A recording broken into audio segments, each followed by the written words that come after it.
libro.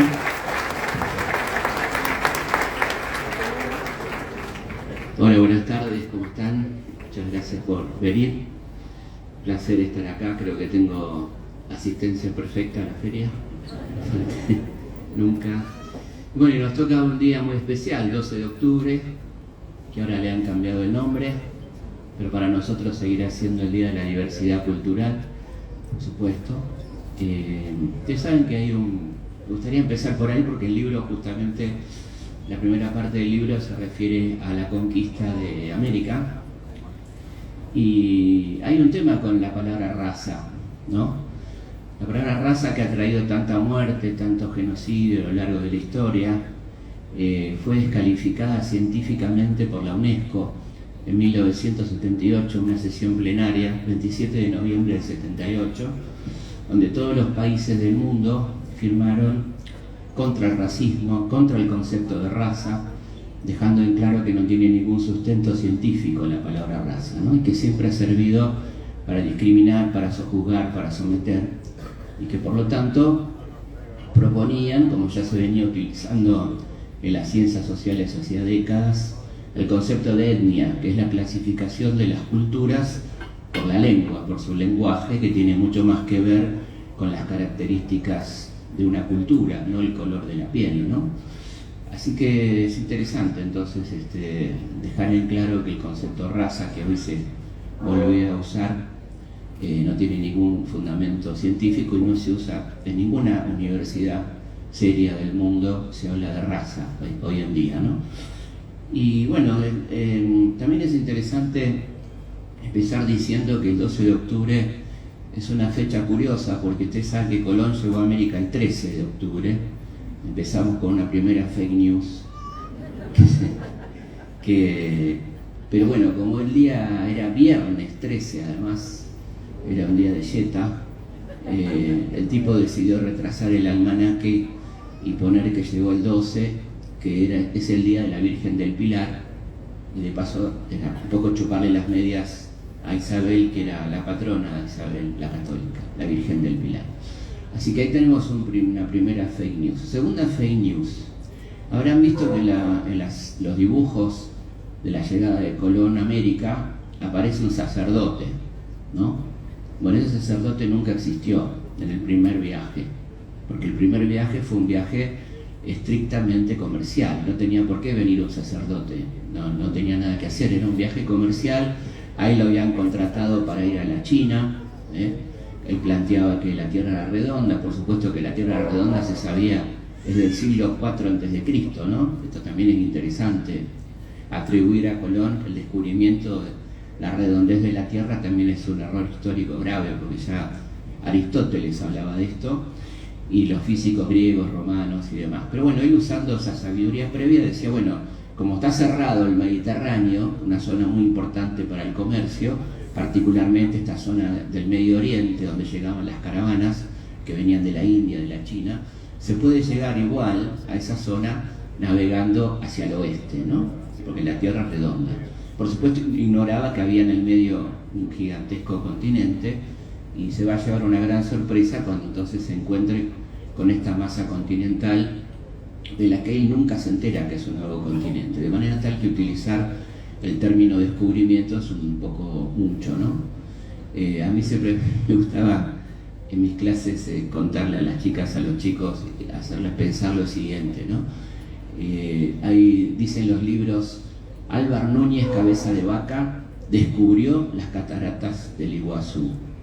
Imagínense que todos los guaraníes que hubieran ahí no sabían que estaban las cataratas, ¿no? Tuvo que venir Álvar Núñez y decir, che, mirá que tenés unas cataratas tremendas acá. Lo mismo pasó con el Océano Pacífico, que por supuesto no se llamaba así, pero toda la gente que vivía en ambas riberas de uno de los mares más grandes del mundo, hoy llamado Pacífico, y resulta que fue descubierto por Balboa, ¿no? Balboa descubrió el Océano Pacífico, o sea que los chinos, los coreanos, todos no sabían que había un mar ahí. Tuvo que venir Balboa y decir. Con lo cual, el término descubrimiento es un concepto ridículo, como podrán ver, completamente racista, porque plantea que las cosas no tienen vida ni existencia si no las descubre un europeo, ¿no? Entonces, como también el río La Plata, y así podríamos continuar, ¿no? Así que el concepto de descubrimiento deberíamos ir dejándolo de lado, como también ciertos prejuicios que todavía leemos en algunos artículos, como por ejemplo, cómo se trata a los pueblos preexistentes, ¿no? Por ejemplo, se dice, en vez de arte se dice artesanía, en vez de religión se dice creencias y supersticiones, ¿no? En vez de lenguaje se dice dialecto. Bueno, todo así, ¿no? Usos y costumbres, es decir, hay toda una baja de categoría para todo lo que tenga que ver con el mundo indígena, y se usa habitualmente el tiempo pasado.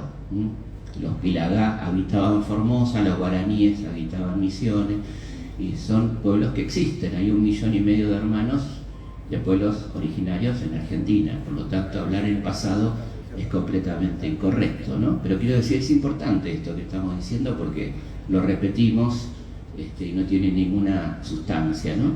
Además, el almirante estaba completamente perdido. Ustedes saben que le escribía a la reina diciendo: estoy muy cerca del río Ganges. El Ganges es el río sagrado de la India, ¿no? Y resulta que el tipo estaba en Cuba, estaba un poco lejos, ¿no?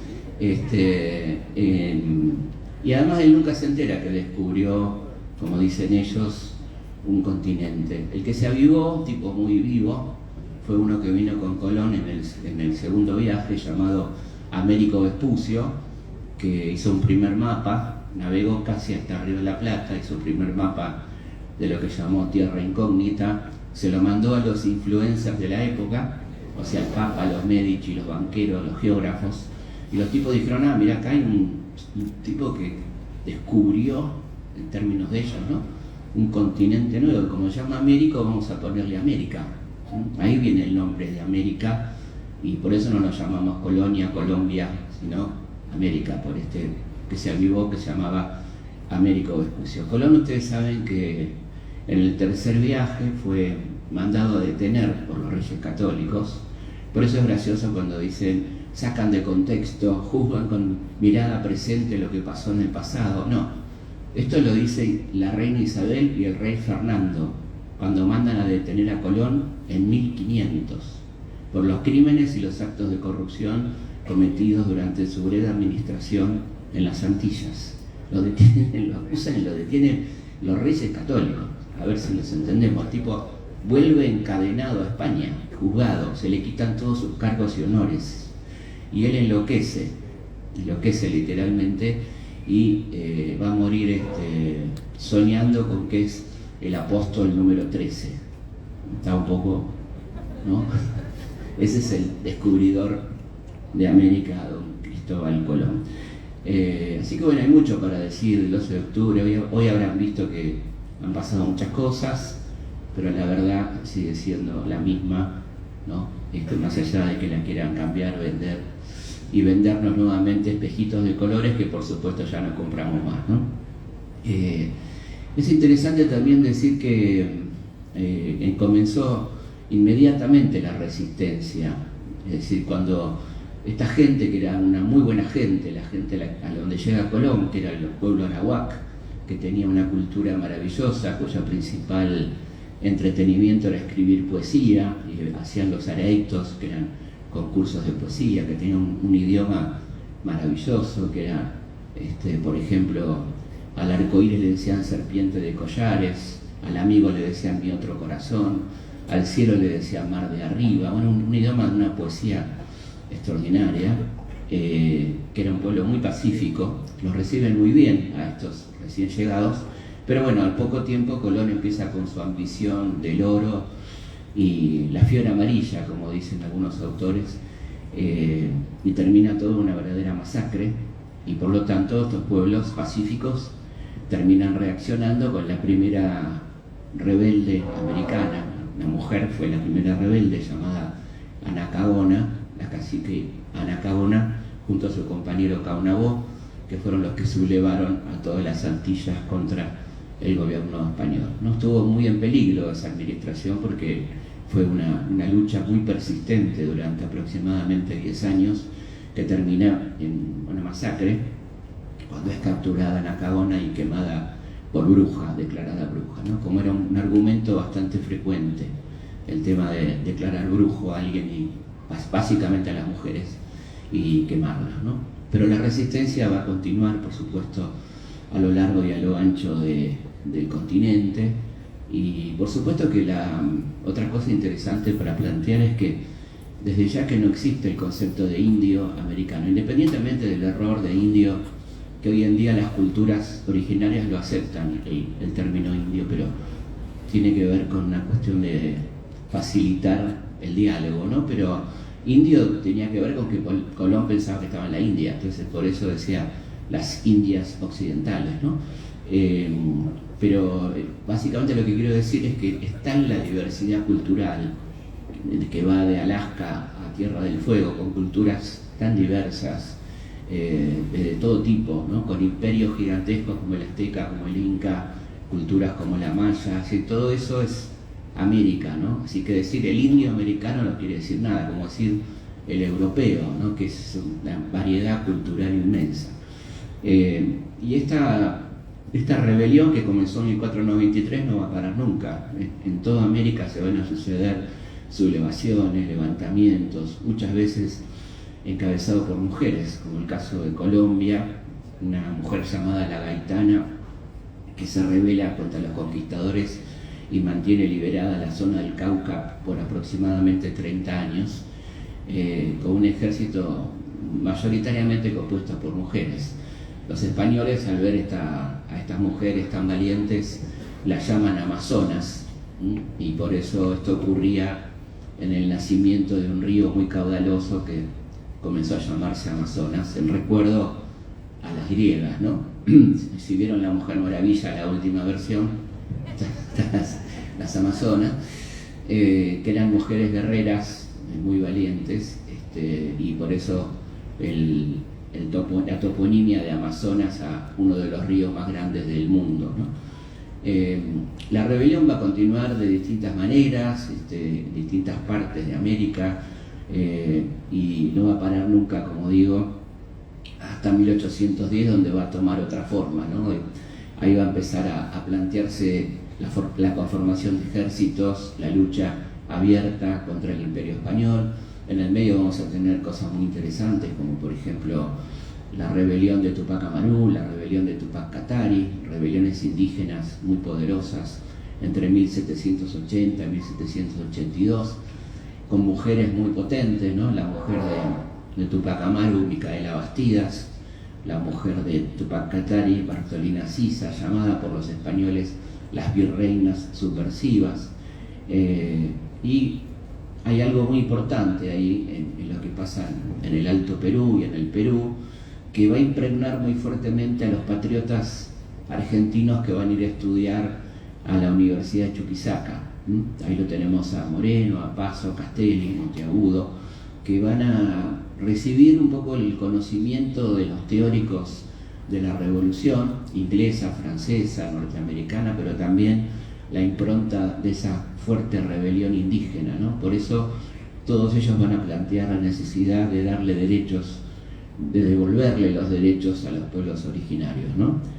Y además de esta corriente que se educa en Chuquisaca, tenemos un distinto, ¿no? Aquel que puede ir a estudiar a Salamanca, que se llamó Manuel Belgrano, aquel muchacho que pudo estudiar en Salamanca, que se recibió con medalla de oro, y que viene a nuestro país trayendo un gran conocimiento en economía y va a escribir esas memorias extraordinarias, ¿no? Sobre las características económicas y un verdadero plan de gobierno, ¿no? Ahí Belgrano habla en 1795 de la industria, la necesidad de crear una industria nacional. Él decía: los países civilizados se cuidan de no exportar materia prima antes de transformarla localmente. Y terminaba diciendo: no exportemos cuero, exportemos zapatos, ¿no?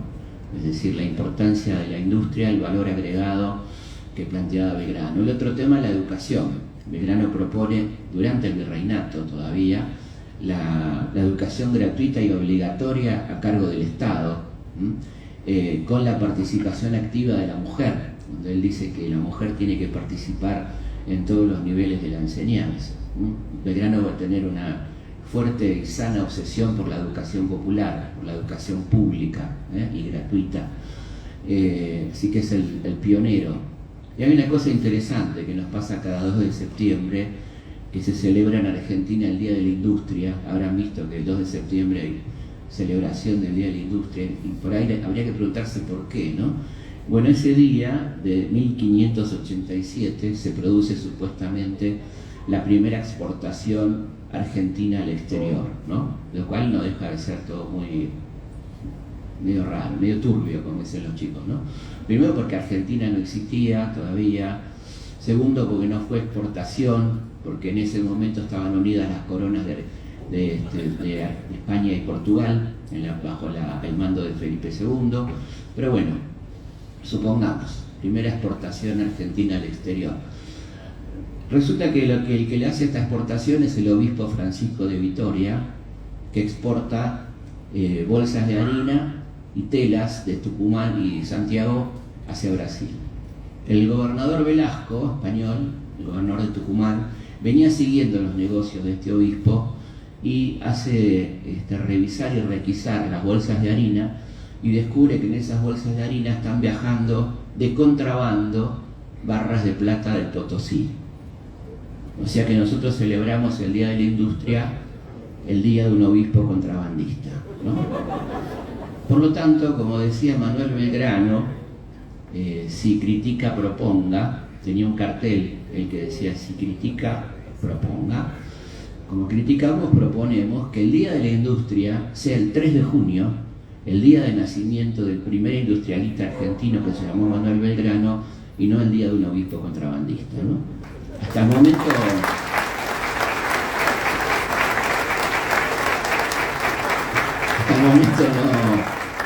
no hemos tenido mucha suerte en la propuesta, pero vamos a insistir,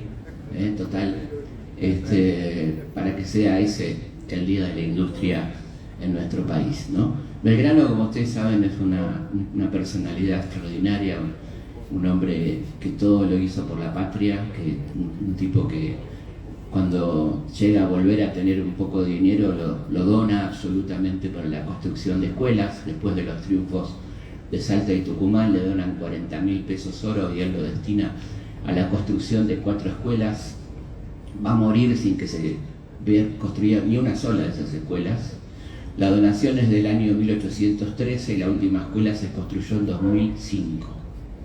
Vieron que hay problemas con la construcción, que no te van los lunes, increíble, una vergüenza. Pero además se afanaron ese dinero. El directorio, que era el gobierno de entonces, el gobierno unitario de entonces, se robó ese dinero, y las escuelas que se fueron construyendo se hicieron con otros fondos, ¿no? Con esa donación impresionante, era una fortuna ese dinero que donó Manuel Belgrano, ¿no? Bueno, estas personas, los que están en Chuquisaca, Belgrano, van a empezar a empujar para que dejemos de ser una colonia, ¿no? Y hay un hecho ahí muy interesante, que es las invasiones inglesas, ¿no?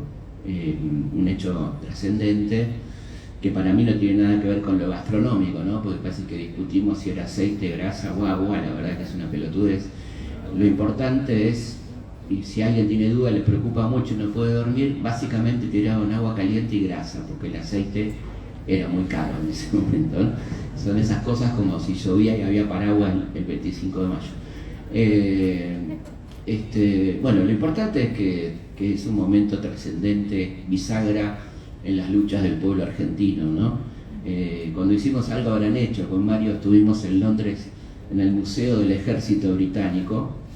Hay una sala impresionante dentro del Museo Británico que se llama Primera Campaña al Atlántico Sur, ¿no? Donde ellos cuentan ahí las 2 derrotas más graves que sufrió la Armada inglesa en el siglo XIX, que fueron las que nosotros llamamos invasiones inglesas de 1806 y 1807, ¿no? Algo inédito, y con algunas cuestiones anecdóticas muy interesantes. La primera Y en 1806 estaba custodiando el Río de la Plata un muchachito de 20 años con grado de capitán, que ve que el barco más importante de la expedición, llamado el Justín, queda varado en el fango y decide mandarse al abordaje con 50 jinetes y tomar ese barco a caballo. Ese muchacho se llamaba Martín Miguel de Güemes, ¿no? Que así entraba a la historia tomando un barco a caballo. Y el capitán inglés dice que quiere conocer a ese capitán de 20 años porque en su larga vida marina, que había estado en Egipto, en la India, etc., nunca le habían tomado un barco a caballo y quería conocer a este joven tan valiente que era ni más ni menos que nuestro querido Martín Miguel, que luego será, por supuesto, uno de los personajes más importantes de la Guerra de la Independencia en Argentina, el creador de los infernales, el que sostuvo la frontera a sangre y fuego, ¿no? Y la otra es muy simpática, involucra a una mujer llamada Martina Céspedes, que tenía un despacho de bebida en la actual calle Defensa, cerca de la Plaza Mayor, y va un grupo de oficiales, una noche va un grupo de 12 oficiales británicos a decirle que quieren tomar algo, y ella le dice, bueno, perfecto, vayan pasando de a uno y los voy a atender. Los hace pasar de a uno, cierra la puerta, les rompe la cabeza y los manda maniatados al sótano, y así captura 12 oficiales británicos, la querida y genial Martina Céspedes, que va a ser las primeras mujeres, junto con Pamela Pedraza, la genial tucumana también, que resistió durante las invasiones, las dos primeras mujeres que van a tener un cargo militar y una pensión heroica por heroísmo durante las invasiones. Esas invasiones, ¿por qué nos importan tanto? Bueno, porque ahí va a pasar algo muy interesante entre la primera y segunda invasión, cuando recordemos que en la primera el virrey Sobremonte sale corriendo, ¿no? Se escapa, y entonces los británicos, encabezados por Beresford, el gobernador británico de Buenos Aires, junta a la gente más rica de Buenos Aires, los Martínez de Oro, los Anchorena, los Álzaga, los juntan en el cabildo. Dice, si no aparece Sobremonte, que se había ido con el tesoro, no para robarlo, sino para salvarlo, ¿no? Claro, no era una cuestión de quedárselo él, sino que quería en todo caso sacarlo de Buenos Aires. Bueno, junta a estos muchachos y le dice, si no aparece Sobremonte con el tesoro, esa plata la ponen ustedes. Bueno, no pasaron ni 5 segundos que le dieron la ubicación con GPS y ahí cayó Sobremonte y mandaron inmediatamente el tesoro a Londres, como se sabe, una verdadera fortuna, unos 30 millones de dólares al día de hoy, más o menos. Y ahí lo que pasa ante la defección de este virrey, que se escapa 2 veces consecutivamente, se conforman las milicias populares, integradas por gran parte de la población masculina, donde las mujeres también colaboran, y para la segunda invasión estamos muy preparados, y ese ejército increíble de 14.000 hombres, los Highlanders, o sea, la fuerza más entrenada del Reino Unido, es derrotada en una semana. En un hecho, pensemos que Buenos Aires tenía 30.000 habitantes, y estos eran 14.000, ¿no? Así que es un acto heroico que el propio Whitelock, el jefe de la segunda invasión, no puede creer y no para de escribir, que resulta incomprensible cómo pudieron ser derrotados y demás. Y entonces, cuando termina la segunda invasión con este verdadero triunfo de los patriotas, queda flotando en el ambiente que había una capacidad de combate que, si pudieron echar a los ingleses, también pudieron echar a los españoles, ¿no? Así que quedó ahí una cosa pendiente que va a explotar cuando se produzcan los hechos del 10, cuando caiga la monarquía española en manos de Napoleón, quede vacante el trono, y bueno, acá empecemos a pensar en cómo hacemos para empezar a sacarnos de encima al gobierno español, que es cosa que va a desarrollarse durante la famosa Semana de Mayo, que tiene también ingredientes muy interesantes, como una fuerte participación popular, ¿no? La famosa Legión Infernal, que era el grupo de los llamados chisperos, encabezados por French y Beruti, que van a la plaza y, bueno, fuerzan al virrey que convoque finalmente al cabildo, y ahí tenemos entonces esta famosa asamblea del 22 que termina con la expulsión del virrey Cisneros, ¿no? Me gusta contar siempre esta esquizofrenia de la ciudad de Buenos Aires, donde en el barrio de Belgrano, que homenajea obviamente a Manuel Belgrano, hay una calle principal que se llama la Avenida Cabildo, que homenajea a este cabildo de la Revolución de Mayo, que está cortada por todos los virreyes. Virrey Arredondo, Olaguer y Feliú, Del Pino, una cosa increíble, ¿no? La calle que homenajea a la Revolución la cortan los virreyes, que además son todos delincuentes, ¿no? Y esto no es un juicio de valor. Ustedes saben que había una institución muy interesante en la colonia que se llamaba el juicio de residencia, donde los tipos tenían que invertir la carga de la prueba, o sea, demostrar que no habían robado, que no se habían enriquecido. Y el único que pasa de todos los virreyes el examen es Vértiz, el virrey mexicano, ¿no? El resto todos son declarados culpables, así que son delincuentes. Bueno, y tienen además calles, no solamente en Belgrano, sino en otras partes de Buenos Aires. Por ejemplo, el virrey Del Pino, que lleva adelante la primera censura gráfica en nuestro país, censurando el primer periódico, el cual escribían Belgrano, Vieites, Castelli, el Telégrafo Mercantil se llamaba, ¿no? Bueno, esta revolución tiene entonces por delante un camino muy difícil, realmente muy complicado, de empezar a construir, ¿no? Algo nuevo, algo diferente. Ahí se lo plantea Mariano Moreno, ¿no? El primer revolucionario, digamos, el primero que plantea estas cosas desde el poder, un hombre que era claramente apadrinado por Manuel Belgrano, alumno de Belgrano por otro lado, y bueno, hace muy poco tiempo muchas cosas muy interesantes como la creación de la Gaceta, la protección de los derechos de los pueblos originarios, la pensión para las viudas, leyes en defensa de los derechos de la mujer, la creación de la biblioteca pública, bueno, todo esto que va a terminar enojando mucho al poder, que lo va a terminar, como ustedes saben, derrocando y mandándolo a ese viaje hacia la muerte, ¿no? Ahí comienza un proceso de concentración del poder, estamos siendo sintéticos, pero bueno, de concentración del poder de una junta a una junta grande, pero después se va a una especie de embudo hacia una concentración del poder. Pasamos a un triunvirato tremendamente conservador, el triunvirato que tiene como secretario a Bernardino Rivadavia, un hombre muy cercano a las ideas y a los intereses británicos. Inglaterra era aliada de España, entonces Inglaterra le decía a Rivadavia y a quien quisiera escucharlo, no declaren la independencia, pues nosotros apoyamos a España, ¿no? Y este hombre se lo tomó muy en serio, ¿no? Recordemos que con Rivadavia se puede borrar y volver a escribir sin borronear, ¿no? Bueno, y por ejemplo, cuando Belgrano, que era un patriota decidido, estando en las costas del Paraná, crea la batería Libertad e Independencia y crea una bandera, Rivadavia estalla, ¿no?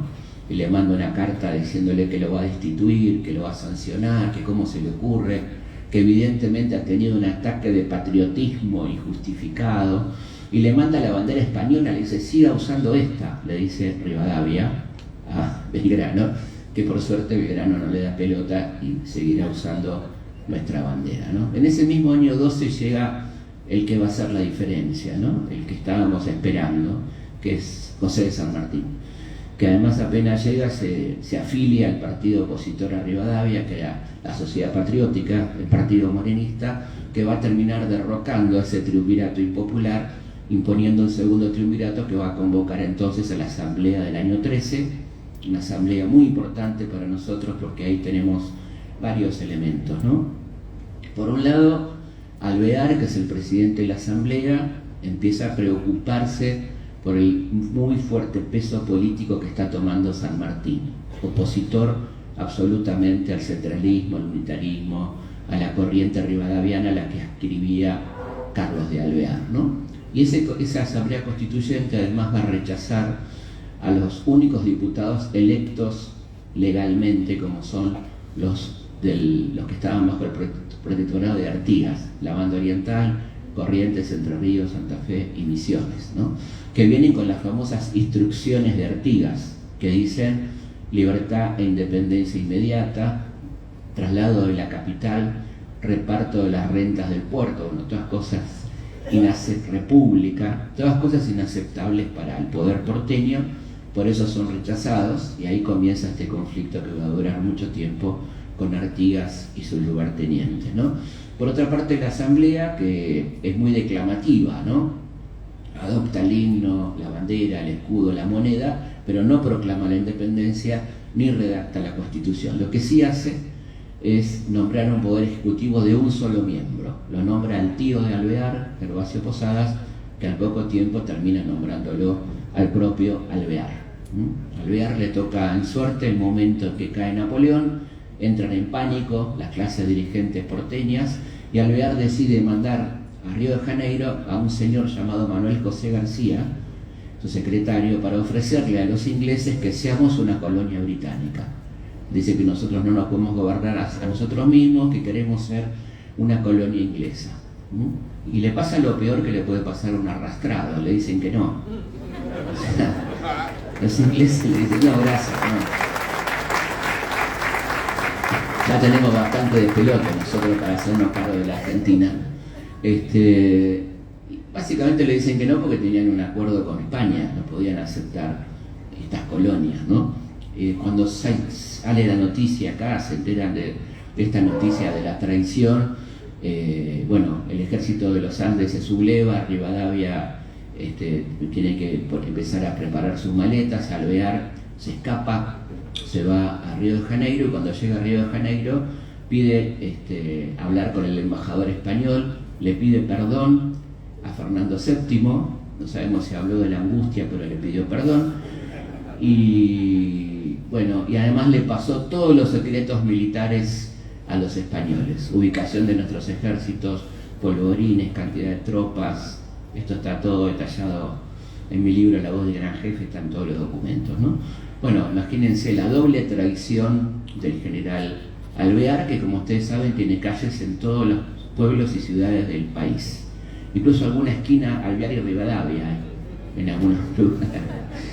Bueno, finalmente lo que ocurre es que estamos en el mismo momento que San Martín está preparando el extraordinario cruce de los Andes, que está, mientras este traidor está entregando el país, San Martín está preparando la liberación, Belgrano y Güemes haciendo lo propio, Güemes frenando 9 invasiones españolas en 7 años, ¿no? Una cosa increíble, con esencialmente la fuerza, la inteligencia y el coraje de sus gauchos, de los hombres y mujeres que componían los infernales. Ustedes saben que las mujeres fueron centrales, un grupo de casi 400 espías llamadas las bomberas, bajo las órdenes de la extraordinaria Macacha Güemes, la hermana María Magdalena Güemes, la hermana de Martín Miguel, que mantuvieron a raya los ejércitos del rey durante 7 años.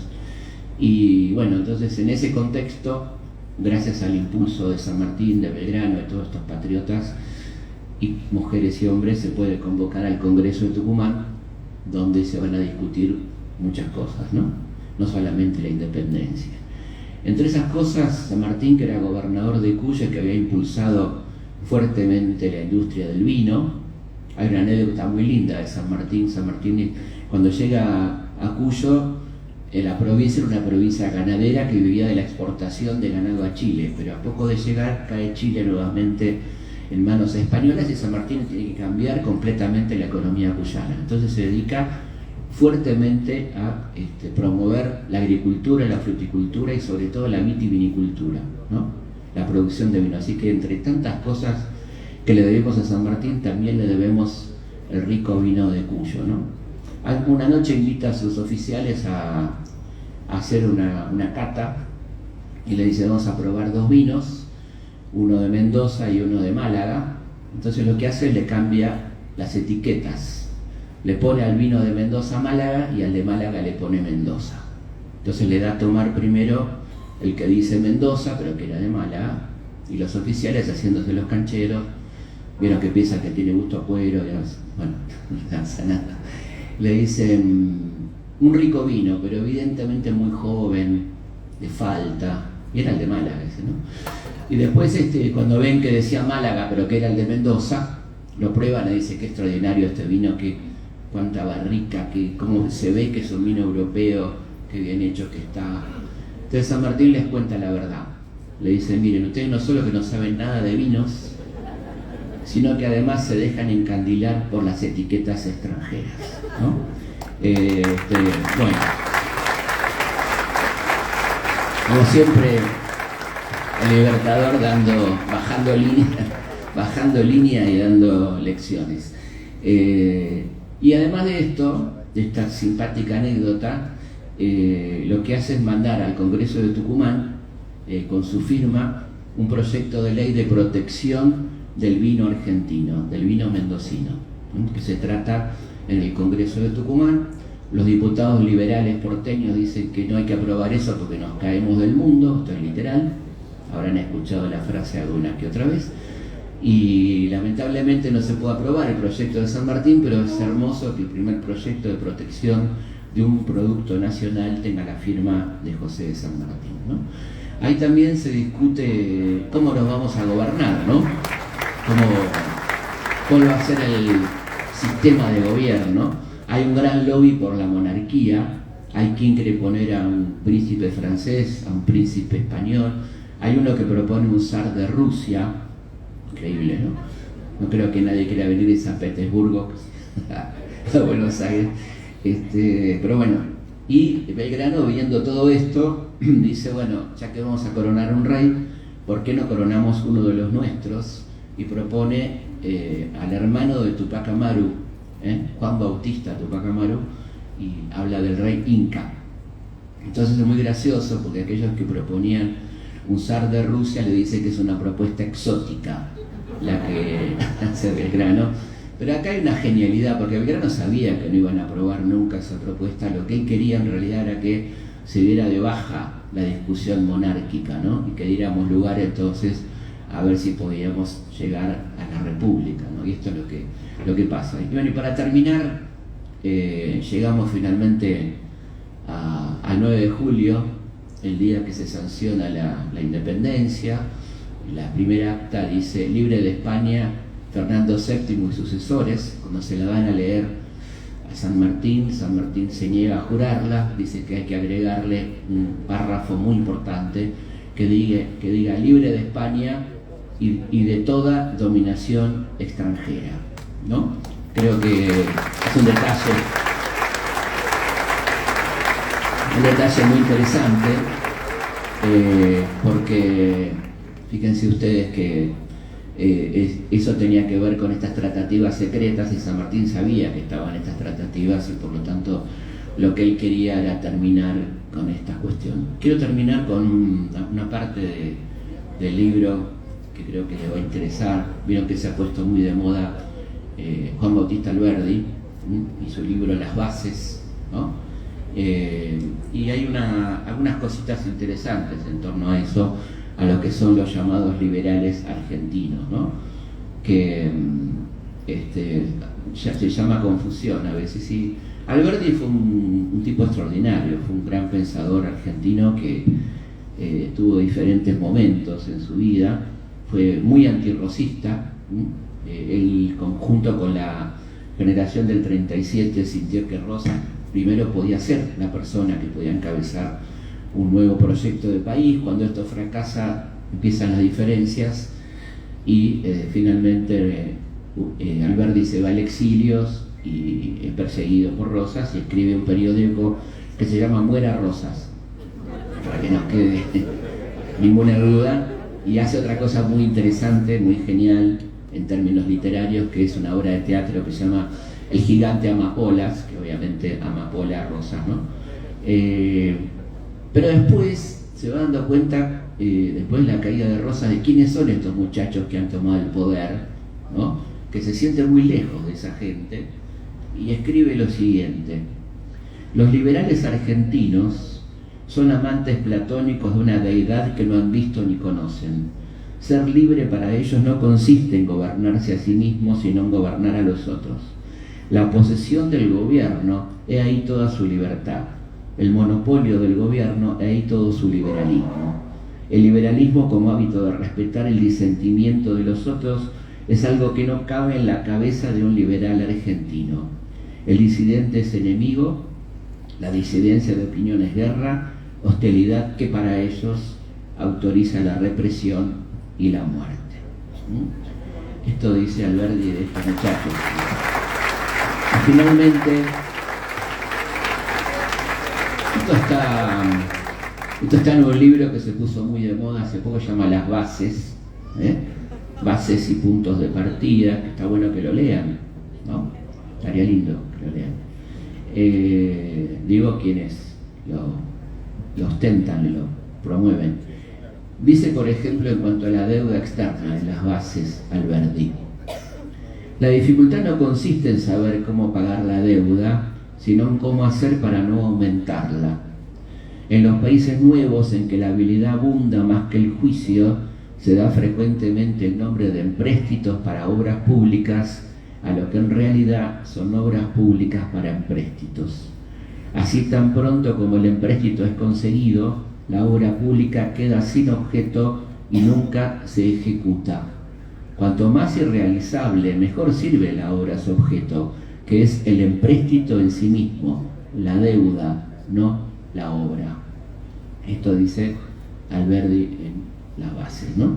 Y hay una anécdota que me encanta, ¿no? Que tiene que ver con, ya para ir terminando, con Alberdi cuando está exiliado. Ustedes saben que Alberdi, por sus opiniones contra los liberales, por oponerse a la guerra del Paraguay, va a ser echado por Mitre de su empleo de diplomático en Francia.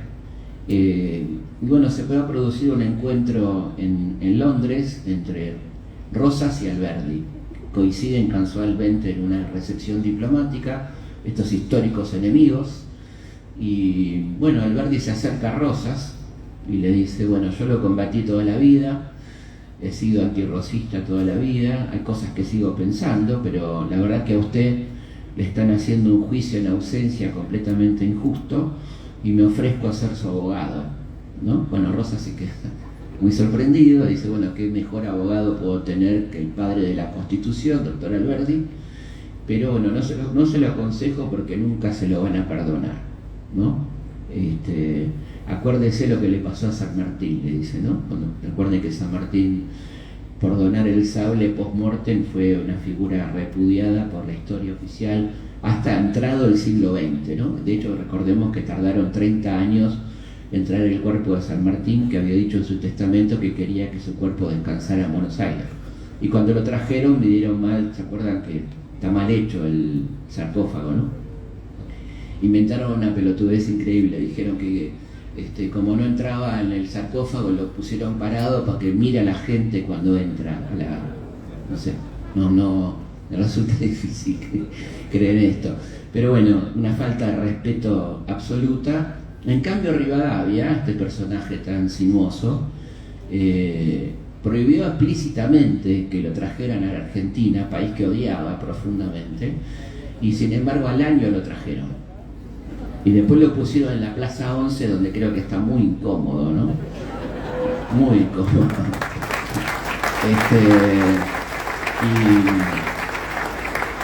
Pero bueno, ahí está Rivadavia, su calle, su mausoleo y todo eso, y San Martín. Bueno, ahí le recordó entonces a Alberdi, a Rosas Alberdi: cuidado con acercarse a mí, que soy como la peste, dice, ¿no? Y ahí comienza una muy linda amistad entre estos dos viejos enemigos y una correspondencia muy rica también entre ellos que vale la pena cada tanto revisar. Así que bueno, este es un poco un recorrido por este libro y muchas gracias por la atención y gracias por estar acá. Así muy amables. Muchísimas gracias. Muy fuerte el aplauso para Felipe Piña en la Feria del Libro de Verazategui.